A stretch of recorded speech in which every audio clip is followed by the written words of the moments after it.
고린도전서 11장 2절부터 16절까지입니다. 고린도전서 11장 2절부터입니다. 너희가 모든 일에 나를 기억하고 또 내가 너희에게 전하여 준 대로 그 유전을 너희가 지킴으로 너희를 칭찬하노라. 그러나 나는 너희가 알기를 원하노니 각 남자의 머리는 그리스도요 여자의 머리는 남자요 그리스도의 머리는 하나님이시라.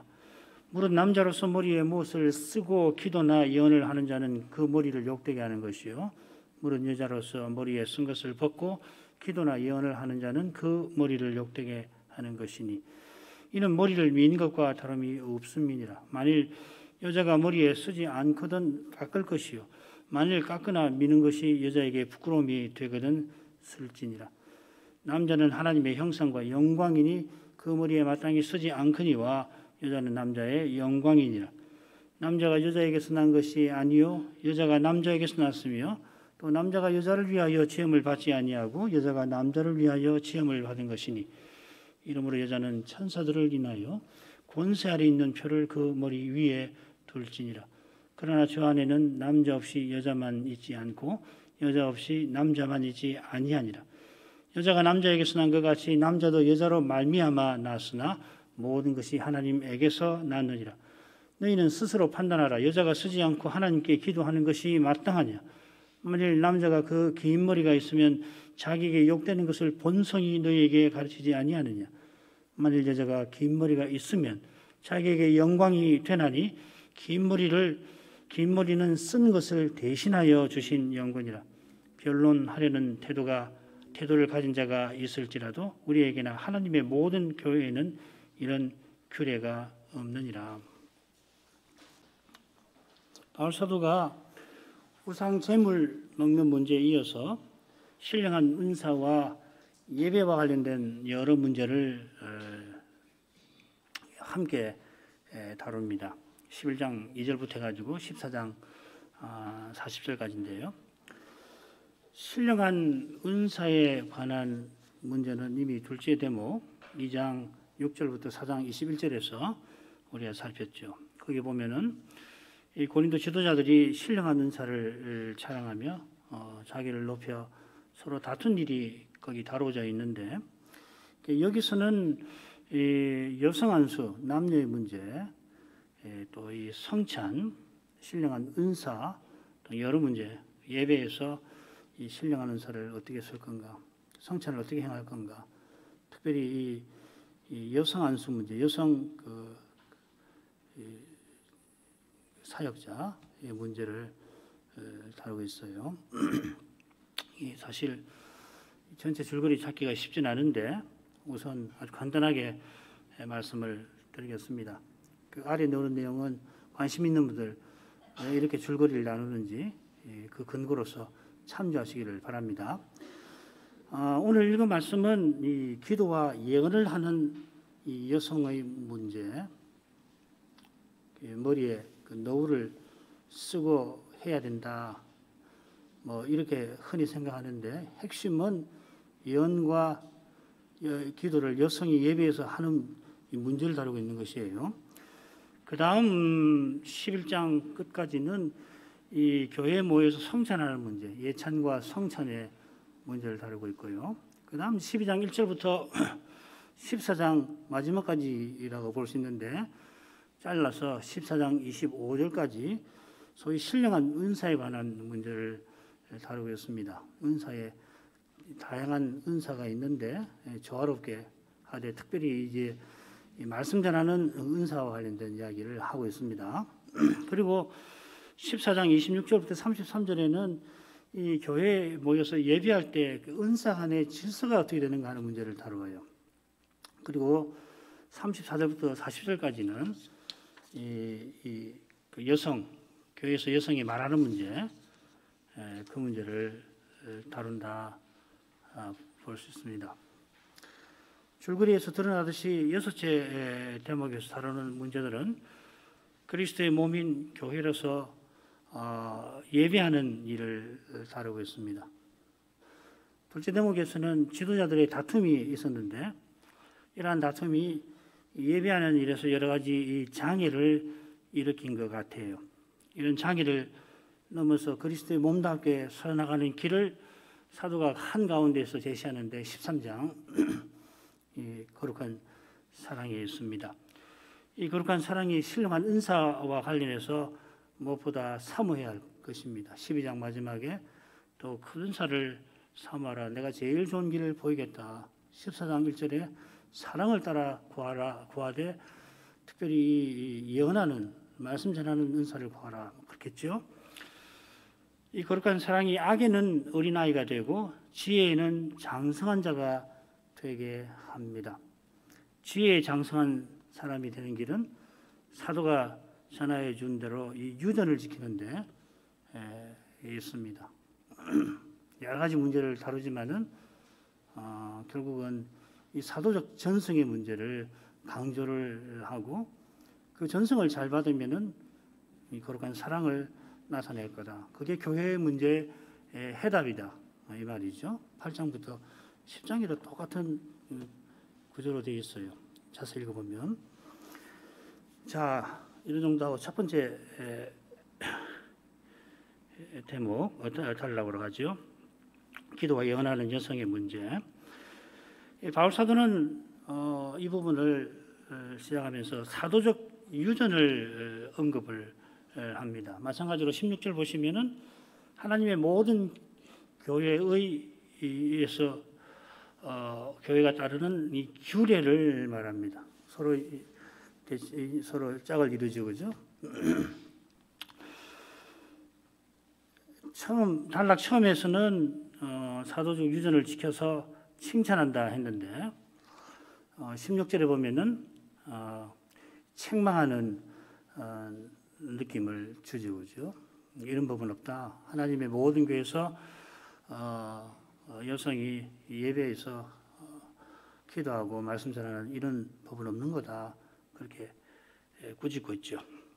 왜 책망을 하는가 하면은 그 연유가 중간에 길게 나옵니다. 3절부터 9절에 여자로서 머리에 쓴 것을 벗고 기도와 예언하는 일을 다루고 있습니다. 왜 이게 잘못됐나? 하나님의 창조의 근거에서 이야기를 하고 있죠. 그래서 10절에서 이 문제에 대한 사도의 핵심적인 교훈을 지적합니다. 여자는 천사를 인하여 권세 아래 있는 표를 그 머리에 두어야 한다 하는 겁니다. 그리고서 다시 이제 이 대답을 견고하게 하기 위하여서 근거를 또 제시하는데 특별히 본성에 근거하여서 이 문제를 다루고 있어요. 11절부터 15절까지가 되겠습니다. 그러니까 3절부터 9절에서는 창조 질서에 근거해서 그리고 11절부터 15절에서는 이 본성에 근거해서 이 문제를 다루고 있다. 이렇게 간단하게 줄거리를 볼 수 있겠습니다. 2절 읽겠습니다. 너희가 모든 일에 나를 기억하고 또 내가 너희에게 전하여 준 대로 그 유전을 너희가 지킴으로 너희를 칭찬하노라. 2절은 내가 칭찬한다 하는 말로 시작됩니다. 이 칭찬이 지금까지 우리가 고린도 전서에서 살핀 이 여러 문제에 비춰보면 어색하게 느껴지죠. 그러나 다음 단락 성찬 문제를 다루는 그 처음에 보면은 내가 이 일에 너희를 칭찬하지 아니한다. 예찬과 성찬에 관해서는 내가 칭찬할 수 없다고 말하는 것처럼 지금 다루는 문제에서 사도가 칭찬할 점이 분명히 있어서 칭찬하는 거지 아부하려고 하는 것이 아니란 말이죠. 빈말하는 것이 아닙니다. 어떤 학자는 고린도 교회가 여성 안수를 지지한다고 사도가 칭찬했다고 하지만은 아이고 설마니 사도가 그런 걸 칭찬할 턱이 없지요.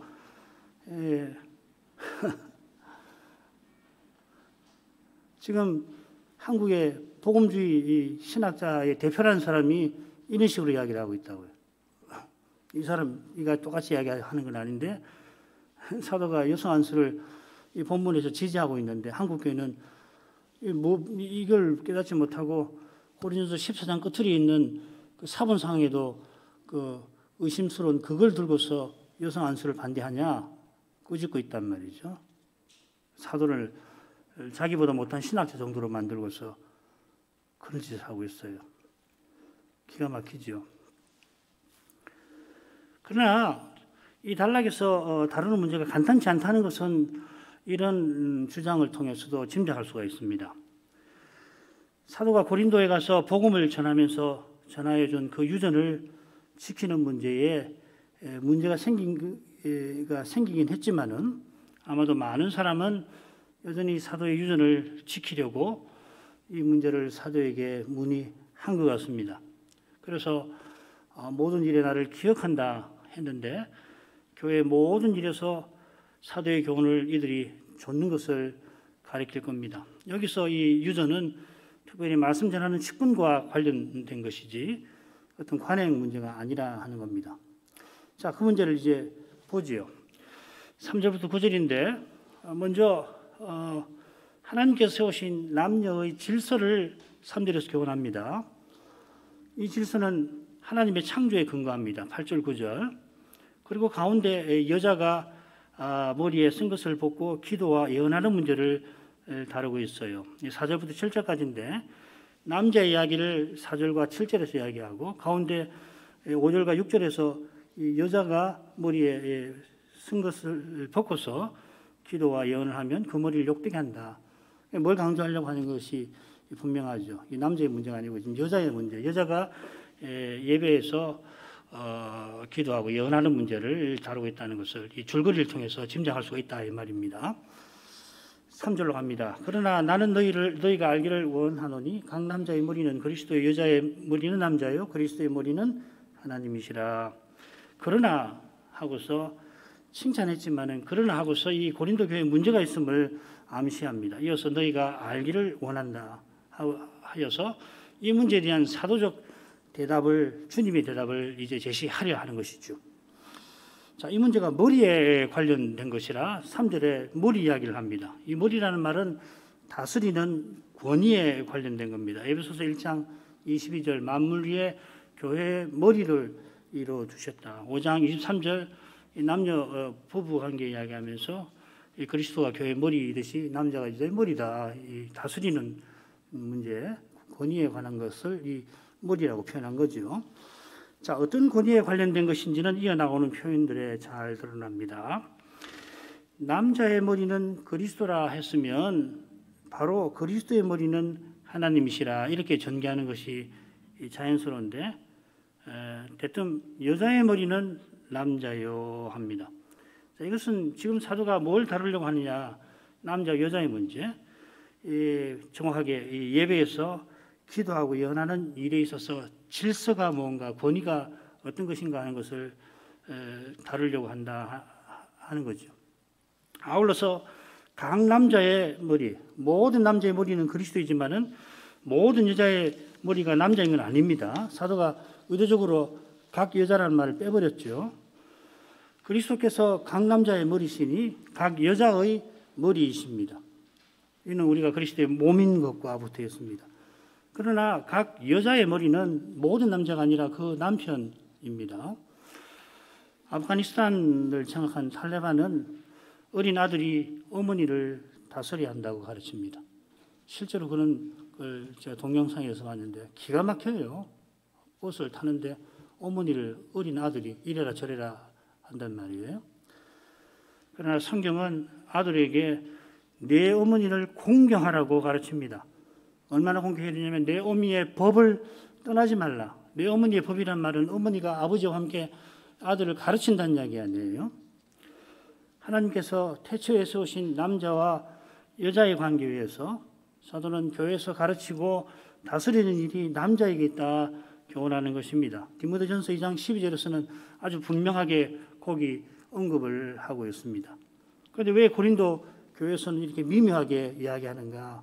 이걸 한번 생각해야 되겠죠. 다음 주에 그 점을 생각할 겁니다. 교회에서 모든 남자가 가르치고 다스리는 게 물론 아니고 주께서 불러 세우신 직분자가 그 일을 맡는 겁니다. 4절부터 7절로 가죠. 물은 남자로서 머리에 무엇을 쓰고 기도나 예언을 하는 자는 그 머리를 욕되게 하는 것이요. 물은 여자로서 머리에 쓴 것을 벗고 기도나 예언을 하는 자는 그 머리를 욕되게 하는 것이니 이는 머리 민 것과 다름이 없음이니라.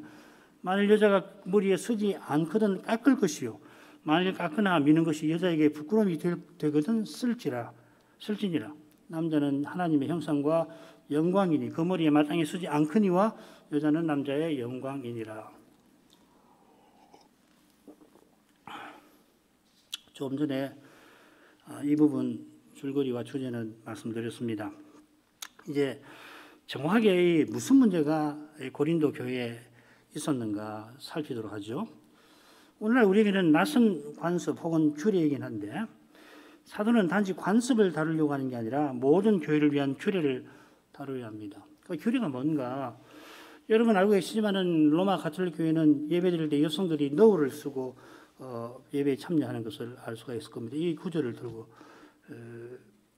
그렇게 하는 거예요. 모든 교회가 따라야 할 관례에서 지금 사도가 무엇을 강조하냐면 예배드릴 때 여자는 머리에 뭘 써야 된다. 권위 아래 있다는 것을 보여주기 위해서 그래서 로마 가톨릭 교회가 오늘 날도 그렇게 하고 심지어 개신교회도 그런 교회가 있습니다. 아주 드문데 어떤 교단은 이걸 뭐 아주 철저하게 지켜요. 이게 아주 뭐 신앙의 핵심인 것처럼 그렇게 실천하는 그 여자가 머리에 뭐 안 쓰고 예배 참석하는 게 있을 수 없다. 오늘날 개신교회도 그런 교회가 아주 드물지만 있습니다. 지금 사도가 그 문제를 지금 다루려고 하는 건가? 아까 말씀드린 어떤 신학자는 머리에 뭘 안 쓰고 이 하나님 말씀 전하는 것이 문제지 여성이 하나님 말씀 전하는 것은 사도가 용인한 거다. 그걸 가르치는 건가? 그걸 보자 이 말이죠. 자, 번역대로 보자면은 그 관습은 예배 중에 특별히 기도하고 예언하는 사람이 예배 중에 기도하고 예언하는 말씀 전하는 직분자죠, 그죠?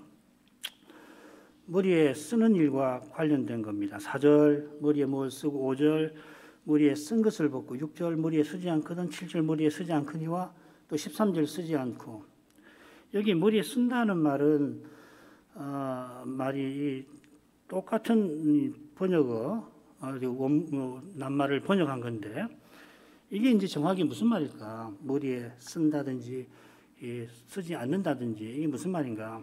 자, 그걸 알기 위해서 이 쓰는 것, 소위 너울이라고 번역되는 말이 나오는 15절을 보십시다. 여기만 쓰는 것, 이 너울이라는 말, 베일이라는 말이 여기 나와요. 읽겠습니다. 만일 여자가 긴 머리가 있으면 자기에게 영광이 되나니 긴 머리는 쓰는 것을 대신하여 주신 영광이라. 쓰라는 말이에요. 쓰지 말라는 말이에요. 써도 되고 쓰지 않아도 된단 말이에요. 써도 되고 쓰지 않아도 되는 거 상관없다는 이야기죠. 그죠? 쟁점이 그게 아니라는 이야기예요. 여기 여성의 긴 머리는 쓰는 것 대신 너울 대신 하나님이 주신 거다 합니다. 그러니까 여성이 긴 머리가 있으면 좀 더 정확하게 말하면 따서 올리고 머리를 가지런히 하면은 뭘 쓸 필요가 없다 하는 말이죠. 요건데 지금 사도가 다루는 문제는 여자가 머리에 천을 너울을 쓰는 관습이 아닙니다. 또 이 관습도 연구 결과에 따르면은 사도 당시에 보편적인 관습도 아닙니다. 그러니까 어떤 사람은 이 관습의 문제, 당시의 관습의 문제지 오늘날 해당 안 된다. 그렇게 이 구절을 놓고 여성이 말씀드려도 상관없다. 사도가 용인했다고 주장하는데 그게 아니에요. 왜냐하면 머리에 뭘 쓰는 것이 당시 관습 자체가 아니에요. 사도가 지금 관습 문제를 다루는 게 아니라 이 말이에요. 1세기 그리스 로마 풍습에 따르면 여성이 너울을 쓰기도 하고 쓰지 않기도 합니다. 너울을 쓰지 않고 예배 드린다고 해서 교회 밖에 사람들이 저 사람들 왜 여자가 머리를 쓰지 않고서 종교 행사를 해 비난 안 한다는 겁니다. 오히려 당시 여성은 반드시 긴 머리카락을 풀거나 늘어뜨리지 않고 장식을 합니다. 이게 이제 중요하죠.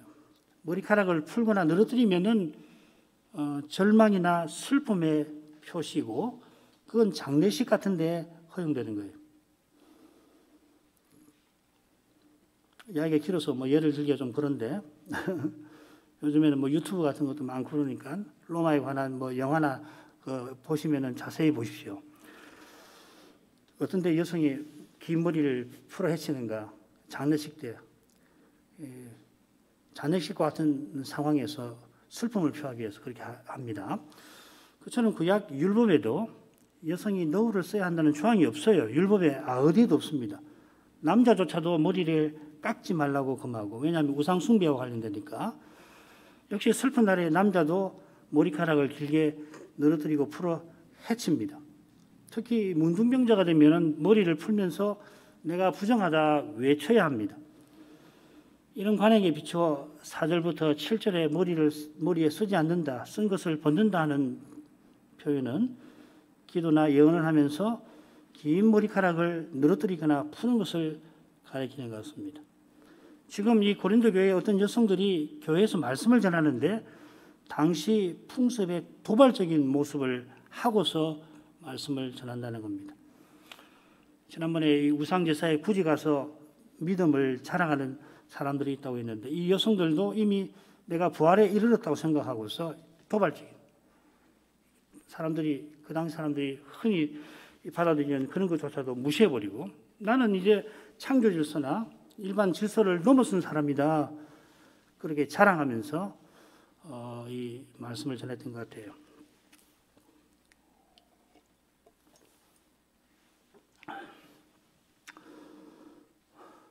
자, 이 핵심 내용이 5절, 6절에 나옵니다. 여성이 머리를 풀고서 기도와 예언하는 일은 그 머리를 욕되게 하는 건데 머리 민 것과 다름없다.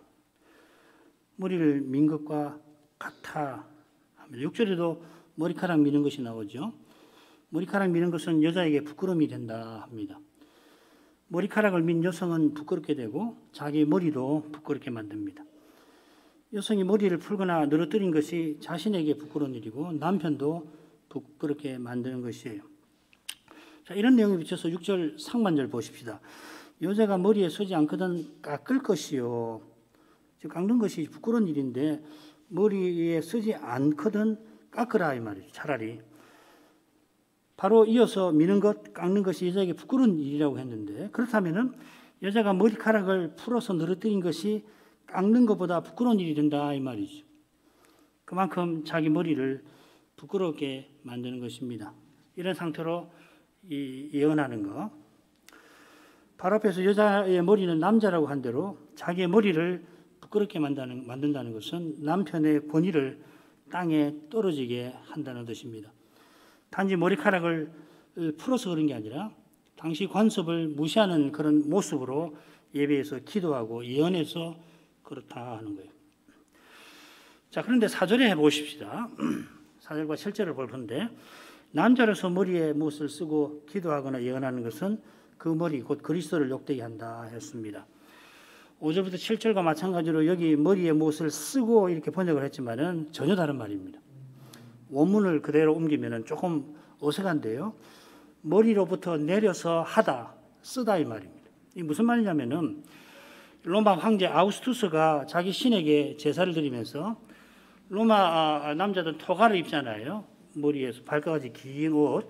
그걸 뒤에서 이 토가를 들어가지고 머리를 씌우고 그 토가를 앞으로 당기는 거예요. 무슨 말인지 아시겠죠? 토가를 뒤로 쭉 머리 위로 올려가지고 머리에 쓰고석을 내리는 거예요. 말씀 직분자가 이런 모습을 흉내내면서 말씀을 전하면은 머리이신 그리스도를 욕되게 한다고 사도가 책망하는 겁니다. 실제로 교회에서 그런 모습으로 이 황제를 흉내내면서 기도한 일이 있는지 가문한 저는 잘 모르겠습니다만은 지금 고린도 지도자들이 믿음을 과시하려고 우상 제사에 참여한 것을 보면은 사도 없이 왕노릇하려고 하는 그들이라 로마 황제 아우구스투스는 불과 이 시대로부터 해보면은 불과 50년 전 사람 아니에요. 그게 같은 시대라고 말할 수 있는데 로마 황제를 흉내내면서 말씀을 경건하게 전하려고 하실는지 모르겠습니다. 그러니까 이제 사전은 사실 번역을 좀 고쳐야 해요. 사실은. 아무튼 이제 이런 배경에서 그 신 앞에서 경건한 그러한 모습을 흉내내 가지고서 말씀을 전하면 그리스도를 욕되게 하는 거 아니냐 이 말이죠. 사도가 지금 머리에 천을 쓰는 관행의 문제가 아니라 교회에서 가르치는 권위의 문제를 다룬다는 것이 7절에 잘 드러납니다. 남자는 하나님의 형상과 영광이요 여자는 남자의 영광이라 합니다. 3절과 비슷하면서 조금 다르죠. 앞서는 머리라고 표현했는데 여기는 형상과 영광이라고 했습니다. 자, 우선 남자와 여자에게 공통되는 것은 영광이라는 표현입니다. 다른 것은 형상입니다. 남자가 하나님의 형상이라 하는 표현은 여기만 나옵니다. 이는 여기 형상이 우리가 흔히 아는 하나님의 형상과 똑같지 않음을 암시합니다. 잘 아시는 대로 하나님께서 하나님의 형상을 좇아 형상대로 남자와 여자를 지으셨습니다. 성경 보시면 다 이렇게 되어 있어요. 이런 점에서 하나님의 형상은 그리스도이십니다. 그래서 3절에서 그리스도의 머리는 하나님이시라 한 겁니다. 하나님께서 그리스도를 통하여 다스리시는데 그리스도에게 다스리는 권세를 주시지요. 하나님께서 그리스도를 각 남자의 머리로, 당연히 각 여자의 머리로 세우셨습니다. 그처럼 하나님께서 남자를 여자의 머리로 세우셨습니다. 남자가 하나님께서 주신 권위를 바로 쓰면은 하나님의 영광을 드러내겠죠. 그처럼 여자가 남자와 동등하지만은 8, 9절에서 다룰 겁니다. 돕는 배필로 세움받은 뜻을 이루면은 그 남편은 존귀를 얻습니다. 여기 영광은 하나님께서 정해놓으신 자리에서 맡기신 일을 행하는 모습을 드러냅니다. 그런 뜻으로 고린도전서 15장 40절, 41절 읽어보시면 이해가 될 겁니다. 하늘에 속한 자의 영광, 땅에 속한 자의 영광이 다 다른데 해의 영광이 있고 달의 영광이 있고 별의 영광이 있는데 별의 영광도 다 다르다. 하나님이 해와 달과 별을 놓으셨고 그 자리에서 해는 아침에 빛을 비치고 밤에는 달이 비추고 별들은 무수하게 빛을 비출 때에 영광스럽다 이 말이죠. 영광은 이런 뜻으로 새겨야 할 것입니다. 8절 9절로 갑니다. 남자가 여자에게서 난 것이 아니요 여자가 남자에게서 났으며 또 남자가 여자를 위하여 지음을 받지 아니하고 여자가 남자를 위하여 지음을 받은 것이니. 이어 이제 사도가 하나님의 창조의 근거에서 당면한 문제를 풀어갈 길을 제시합니다. 역시 당면한 문제가 그저 사도 당시의 풍습에 관한 것이 아님을 잘 보여줍니다. 태초에 하나님께서 세우신 남자와 여자의 관계가 무엇인지를 교훈하는 것입니다. 그처럼 지금 문제의 여성들이나 이들을 옹호하는 이들이 이미 부활에 이르렀다 생각하고 창조 질서를 벗어나는 행동을 서슴지 않는 그것을 바로 잡는 것입니다. 장차 육신의 부활에 이를 때에는 시집가고 장가가는 일이 없을 것입니다. 자, 그런 점에서 우리가 천사와 같을 것입니다. 천사와 같다 한 것은 천사의 거룩한 수준에 이른다는 뜻 아닙니다. 안셀무스가 이 점에서는 잘못 해석했는데 그러나 천사가 얼마나 거룩하고 능력이 있는지 구약의 선자나 신약의 사도들이 그 앞에서 두려워했던 것은 사실입니다. 그 두려움은 선자나 사도에게도 여전히 죄가 있는 것과 붙어 있습니다. 그러나 우리가 장차는 천사를 다스릴 것입니다. 주님께서 말씀하신 것은 시집가고 장가가는 점에서, 그러니까 장가가지 않는 점에서 천사와 같아진다 하신 것이죠. 그때까지는 우리가 창조 규례에 따라 시집가고 장가갑니다. 합법적 혼인을 통해서 세상 나라가 유지되고 지금 대한민국의 큰 국가적 문제도 바로 이거 아닙니까? 출산율이 점점 줄어서 나라가 잘 유지가 되겠나? 이민을 권장해야 되는 거 아닌가? 국가적인 문제가 되어 있죠. 또 거룩한 혼인을 통하여 하나님 나라가 서갑니다. 신자는 창조 규례를 통해서 그리스도와 교회의 거룩한 관계를 드러냅니다. 창조하신 본의를 이루는 겁니다. 혼인이 창조 규례에 속하고 또한 일하는 여세와 예배하는 안식일의 질서도 그렇죠. 이것은 인생이 하나님을 향하는 태도, 안식일 규례, 동료 인생과 함께 사는 태도, 혼인 규례, 다른 피조물들을 대하는 태도, 노동 규례를 보여줍니다. 이 셋을 창조 규례라 합니다. 예수님 다시 오실 때까지 이 규례가 유지되는 거죠. 이 세 규례가 레위의 정결법전과 성결법전에 구현되어 있습니다. 모든 율법의 두 개의 큰 실행법전 아닙니까? 이 실행법전이 창조 규례를 구현한 것이에요. 잘 아실 테니까 참고하십시오. 레위의 법전들을 포함해서 모세의 모든 율법이 창조 목적을 이루도록 주신 것입니다. 성신이 마침내 내주하셔서 이 목적이 이루어지는 세계, 곧 하나님 나라가 인생 가운데 세워지게 하십니다. 그 세계가 곧 그리스도가 전부 되시는 사회입니다. 지금 사도가 이런 거룩한 관점에서 고린도 교회의 문제를 다루고 있습니다. 그리스도 안에서 새로운 피조물답게 고린도 교회가 서나가기를 힘쓰고 있는 겁니다. 이 목적을 위해서 고린도 교회의 현실 문제를 풀기 위해서 하나님께서 남자 여자를 지으신 일로 돌아갑니다. 창세 때에 하나님께서 남자를 먼저 지으시고 남자의 갈빗대로 여자를 지으셨고 또한 남자의 돕는 배필로 여자를 주셨습니다.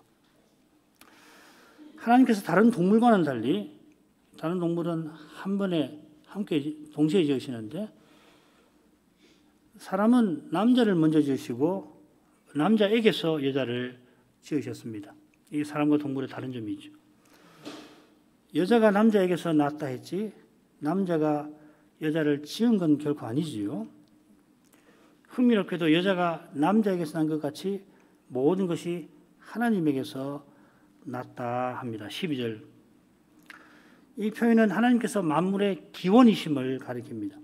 비슷하게 여자의 기원이 남자라고 사도는 교훈합니다. 그리스도께서 교회의 머리라고 할 때에도 이처럼 교회의 기원이 그리스도이심을 나타냅니다. 그리스도께서 자기 안에서 하나의 서른 사람을 지으십니다. 그분은 교회를 창조하신 분이고 교회가 그분에게서 나와서 그분이 교회의 기원이 되십니다. 그처럼 하나님께서 남자가 여자의 기원이 되게 하셔서 권위 자리에 두신 겁니다. 이는 남자를 먼저 지으시고 에덴 동산에 이끌어들여서 그에게 동산을 지으시고 지키는 사명을 주시며 이 아담과 언약 맺으신 데에서 잘 드러납니다. 달리 말하면은 지금은 남자 여자 있지만 장차는 우리가 다 하나님의 아들들이 됩니다. 남자 여자 구분이 없어져요. 처음에는 이렇게 구분을 지으셨다는 겁니다. 남자 여자 구분이 없는 그런 세계에 도달하게 하시기 위해서 남자와 여자를 지으셨다. 마치 훗날 제사장을 세워서 성막과 성전에서 섬기며 지키는 사명을 행하신 것과 비슷합니다. 이 제사장이라는 표현 자체가 왕궁에서 왕을 섬기는 신하를 뜻합니다. 나단의 아들 사붓은 대신이니 코헨이니 왕의 벗이요. 에덴 동산은 만왕의 왕이 임재하시는 거룩한 곳인데 거기서 아담이 대신처럼 하나님의 대신처럼 세움을 받았다는 말입니다. 그에게 선악과 검령을 주시고 그는 그 검령을 아내에게 가르쳐야 했습니다. 물론 그리스도께서 오셔서 남녀 구분 없이 하나님께 나가는 제사장이 되었죠. 오늘이 종교개혁 기념일인데 종교개혁의 큰 의미 중 하나가 이 바로 만민제사장선언이에요. 그와 동시에 창세 때 세우신 질서가 재림 때까지 유지되게 하셨습니다.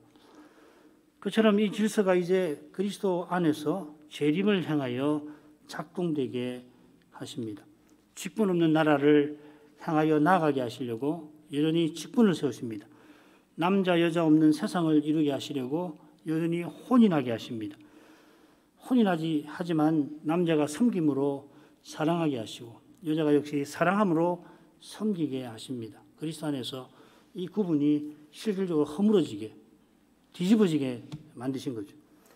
직분자가 주님의 종이며 주님의 지체들의 종으로서 권위를 쓰게 하시고 지체들은 직분자의 권위를 존중하며 그리스도처럼 섬기게 하십니다. 그리스도께서 실로 신비한 일을 성신으로 이루고 계십니다. 우리가 말씀을 좇아서 이 신비를 교회에서 가정에서 맛볼 때에 이 시대의 거센 도전을 이길 것입니다. 페미니즘 문제 말이에요. 마지막 전쟁이라고 말하는 이 전쟁을 우리가 잘 이기고 나갈 것입니다. 창세 때 세우신 질서가 억압과 착취의 구조가 아니라 사람과 섬김의 관계임을 그리스도 안에서 증시하는 것이 21세기 교회가 맡은 시대적 과업 중 하나입니다. 뒷북치면 안 됩니다. 먼저 하나님 말씀을 깨닫고 이 시대에 이 문제에 대한 답이 무엇인지를 교회가 제출해야 하는 겁니다. 여성 안수 문제가 이미 온 교회를 공격해서 문제인데 답이 있거든요. 하나님 말씀 보면은 남녀 관계가 어떻게 되고 이 세상에서 오해하듯이 남자가 여자를 억압하는 그런 걸 교회 성경에서 가르치는 게 결코 아니거든요.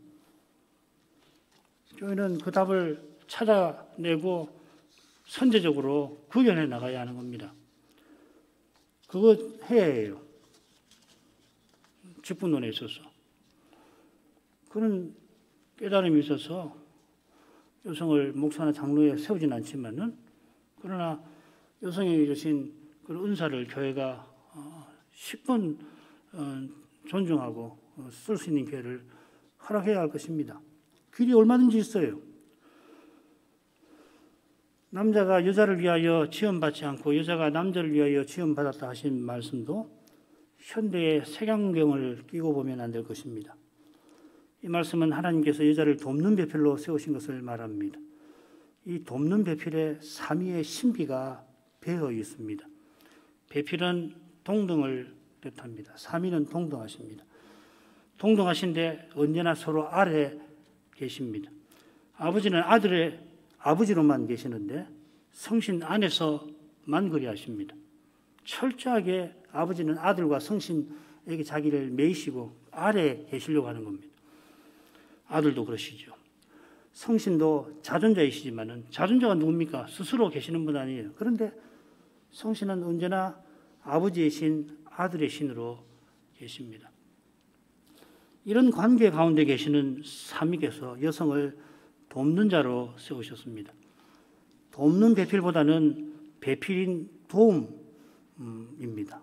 원문을 번역하면은 배필인 도움, 이게 더 정확해요. 이 도움이라고 하는 말을 성경에서 찾아보시면은 전부 다 찾아보셔도 됩니다. 그러면 거의 대부분 우리를 구원하시는 하나님께 쓰입니다. 하나님은 우리의 도움이시라, 우리의 구원이시라 이 말이에요. 돕는 자는 약한 자가 아니라 강한 자입니다. 힘이 없어가지고 힘든 사람을 보조해주는 존재가 아니라 성경에서 돕는 자는 약한 사람을 붙들어주는 존재입니다. 낮은 자가 아니라 높은 자입니다. 하나님께서 여자를 배필인 돕는 자로 삼으신 것은 아담을 먼저 지어 사명 주신 것과 마찬가지로 삼위의 영광을 드러내게 하심입니다. 나중에 지어진 것이 먼저 지은 것보다 대체로 거의 낫죠. 여성이 맨 마중에 지원받았습니다. 여자 없이 남자 홀로 있는 것은 선하지 못하다. 이 좋다는 말인데 남자 홀로 있으면은 좋지 못하다, 선하지 못하다. 창조가 완성이 안 되는 거예요. 하나님께서 여성을 왜 이렇게 힘 있는 뛰어나게 지으시면서도 질서 아래 두셨나? 남자가 먼저 지원받았지만은 이 권위 자리에 두셨나? 이 삼위의 신비를 이런 방식으로 맛보게 하려 하시는 겁니다. 우리 혼인이 그 신비를 맛보는 좌소예요. 교회가 그런 곳이어야 한다고요. 직분에 대한 이해 완전히 바뀌어야 합니다. 서로를 대하는 관계 혁명적으로, 이 세상에서 볼 때는 거의 혁명적으로 바뀌어야 돼요. 높은 자는, 권위 있는 자는 섬기고 아래로 내려가는 사람은 으뜸으로 대접받고, 당시 하나님 나라는 그렇게 되잖아요. 여성이 자기보다 못한 남성을 사랑하며 섬길 때에 오죽하면 아내의 말을 들으면은 틀림없이 이익을 본다는 말까지 생겼겠어요. 섬길 때 남성이 자기 아래 두신 여성을 섬기며 사랑할 때에 삼위의 영광이 거기 드러납니다. 그리스도의 교회가 여성과 남성의 큰 전쟁이 벌어지고 있는 21세기에 이런 거룩한 영광을 드러내야 합니다. 그 길은 이 하나님의 말씀, 사도적 전성, 교회에 주신 그 전성을 바르게 이어받아서 전파할 때, 구현 따를 때에 열립니다. 이 말씀을 쫓아서 신비한 방식으로 교회 직분을 세우고 나가야 합니다. 이 세상에서 통용되는 그런 방식, 돈 많은 사람, 힘 있는 사람, 사람 잘 사귀는 사람, 그런 거 아니고 하나님의 말씀에 따라서 그리스도를 사랑하고 드러내고 겸손히 섬기는 사람, 이런 사람이 직분에 나가야 되겠죠. 이것이 21세기 이 교회로 있는 우리에게 중요한 시대적 과업입니다. 이거 해야 합니다. 기도하겠습니다. 거룩하신 아버지, 사도가 고린도 교회에서 벌어진 또 한 가지 심각한 문제를 어떻게 풀어가는지를 오늘도 살피게 하십니다. 이 문제가 그때만 아니라 그때보다 훨씬 심각하게 우리 시대를 강타하고 있습니다. 남자와 여자와 남자의 관계가, 그래서 혼인과 가정의 질서가 큰 혼란에 휩싸이고 있습니다. 이 혼란은 성경의 권위가 무너지기 시작한 때로부터 심해지고 있는 소위 그 권위의 붕괴와 붙어 있는 줄 압니다. 이 세상은 전례 없는 큰 혼란에 접어들고 있고 더 그렇게 될 줄 압니다. 이런 시대에 저희를 주님의 교회로 세우신 그 뜻을 마음에 새깁니다. 그리스도 교회의 가장 바른 자태를 구현하기 바라는 그 심령을 우리에게 불어넣으셔서 지금껏 이처럼 교회 연합으로 서나오고 있습니다. 저희가 심히 부족하고 연약한데도 여전히 주님의 교회로 서나가게 하신 그 뜻을 조금이라도 받들고 나가기를 원합니다. 큰 혼란이 파도처럼 덮치고 있지만은 하나님께서 태초에 세우신 질서의 의미, 그리고 후에 주신 율법을 통하여 더욱이 율법을 완성하신 그리스도 안에서 참된 해답은 드러납니다. 중요한 것은 사도가 전한 대로 말씀을 순전하게 받들고 나가는 것인 줄 압니다.